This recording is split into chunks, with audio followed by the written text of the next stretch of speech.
Le Seigneur soit avec vous. Et avec votre esprit. Évangile de Jésus-Christ selon Saint Jean.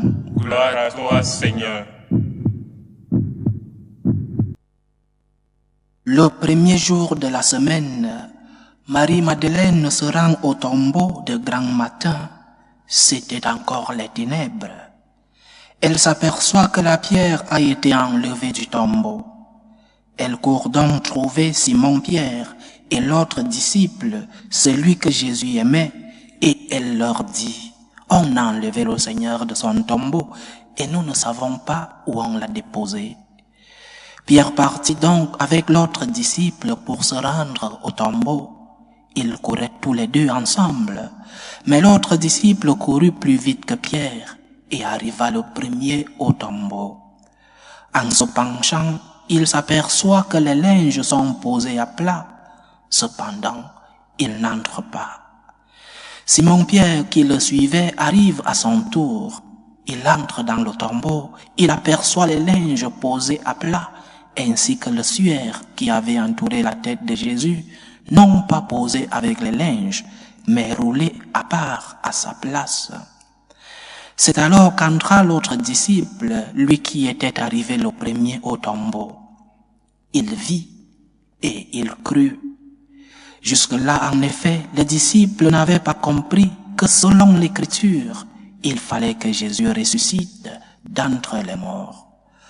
Acclamons la parole de Dieu. Louange à toi, Seigneur Jésus.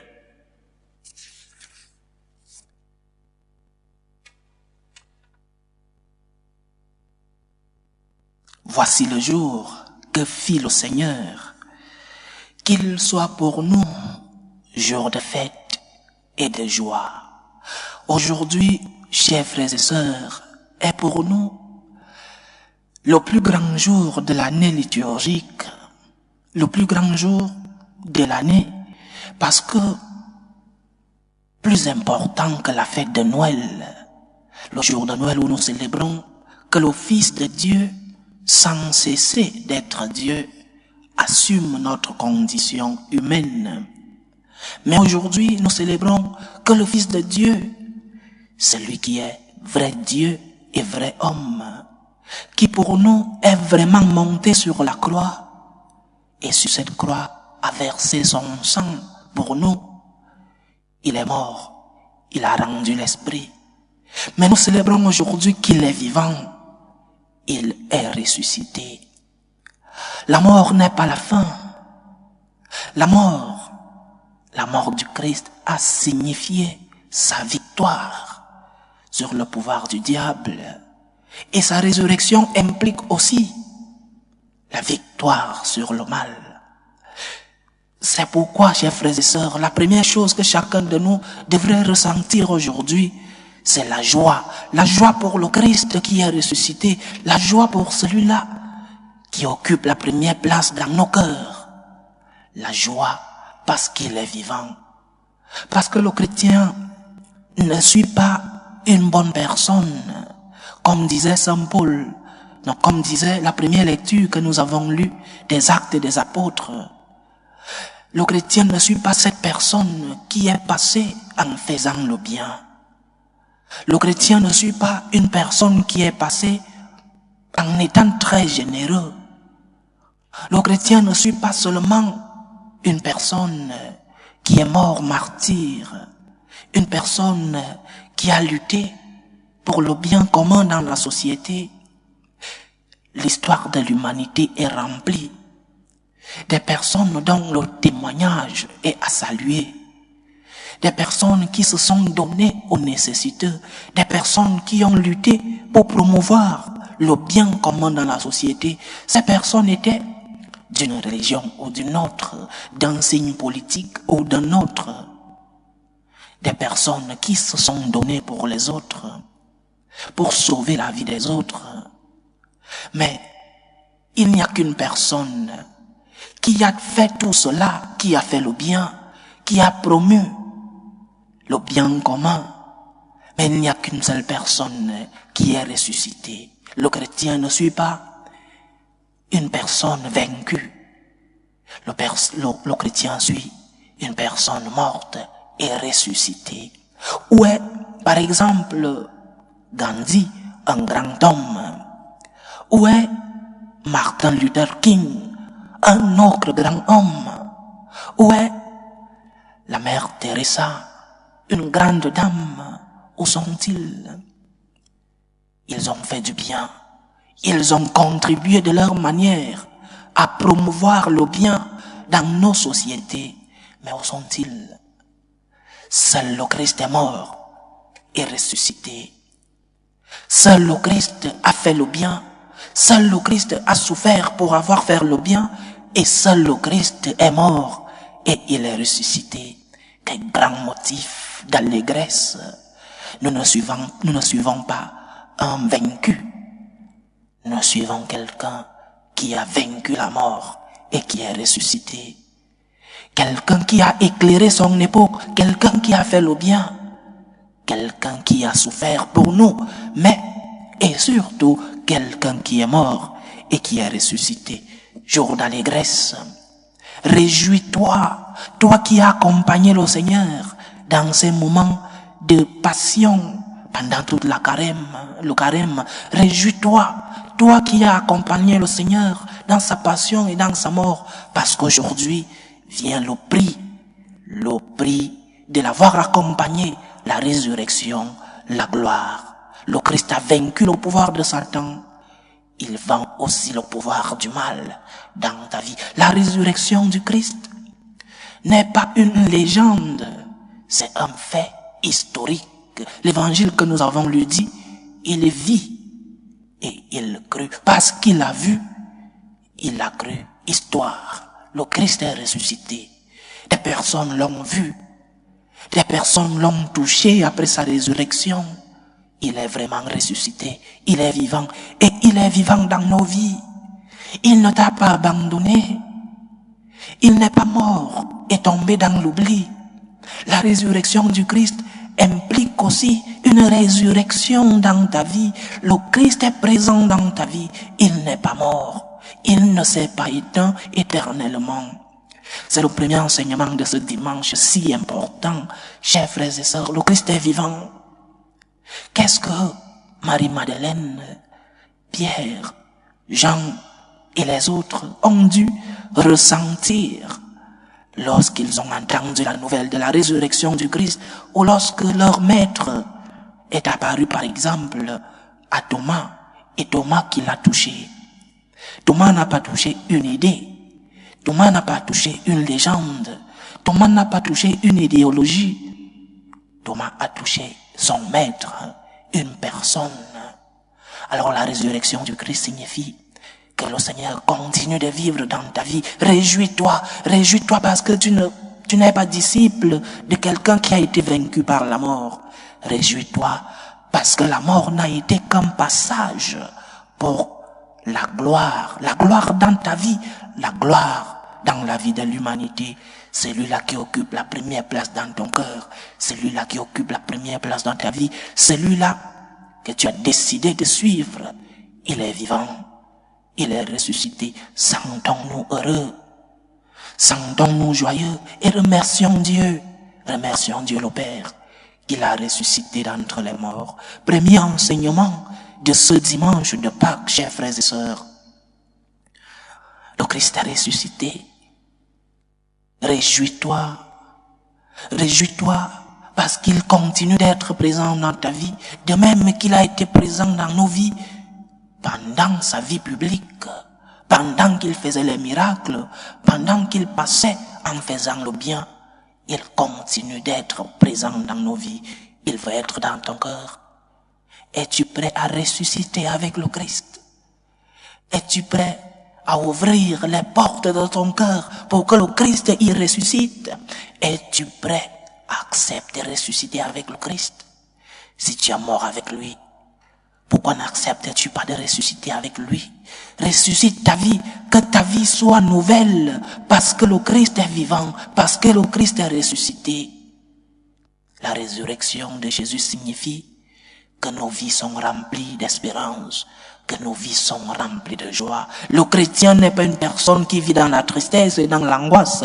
Le chrétien est une personne qui vit dans la joie du ressuscité, la joie de ceux qui ont vu ce dimanche matin-là, qui se sont remplis de joie parce qu'ils ont compris les Écritures, ils ont compris le message du Christ.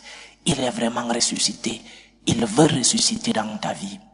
Le deuxième enseignement, évidemment, la victoire du Christ marque aussi une victoire dans notre vie.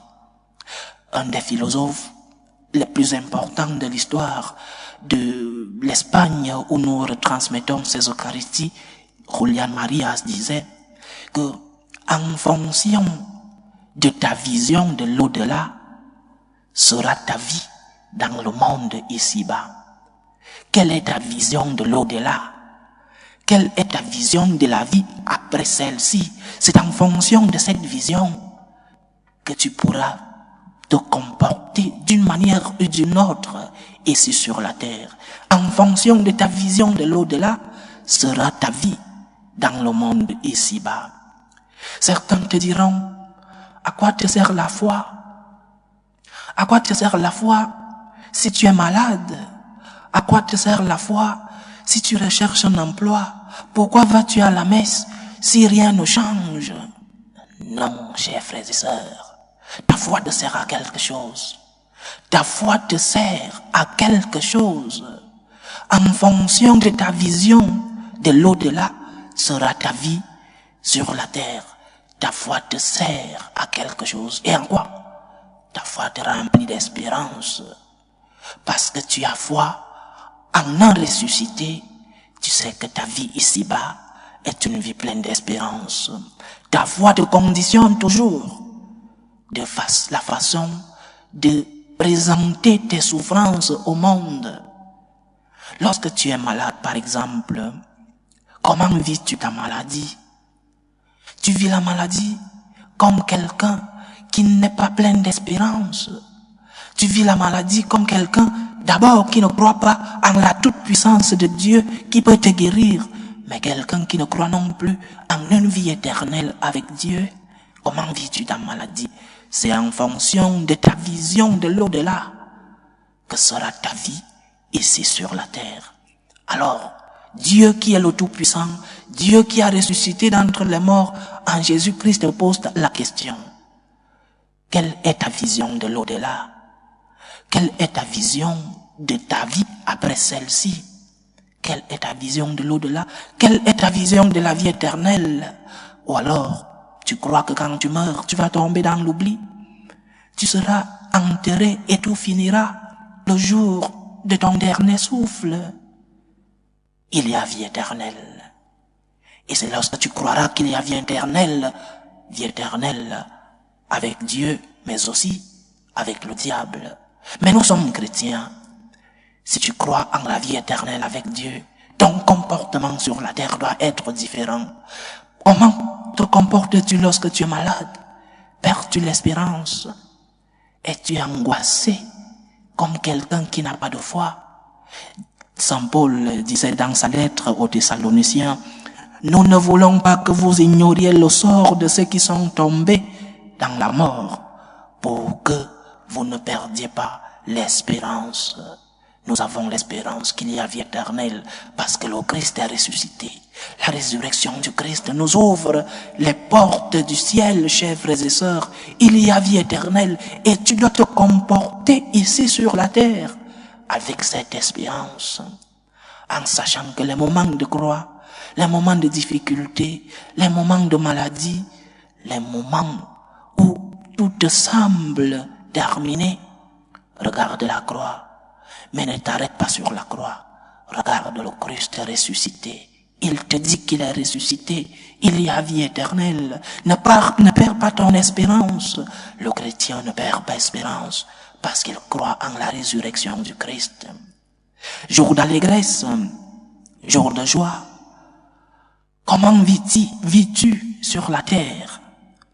Quel exemple et quel témoignage donnes-tu lorsque tu vis tes moments de croix, lorsque tu vis tes moments de difficulté, la maladie, l'éducation de tes enfants, les difficultés dans ta famille, la guerre dans ton pays, les divisions dans ta famille.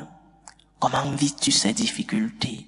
Comme une personne qui a perdu l'espérance, comme une personne qui ne croit pas en la résurrection, ou alors comme un bon disciple du Christ qui se remplit de joie, pas la joie d'accepter, ou alors la joie de se réjouir de la douleur, mais la joie de savoir que même dans la douleur, le Christ est présent. Nous les chrétiens, nous ne regardons pas une croix vide, comme certains de nos frères qui sont aussi chrétiens.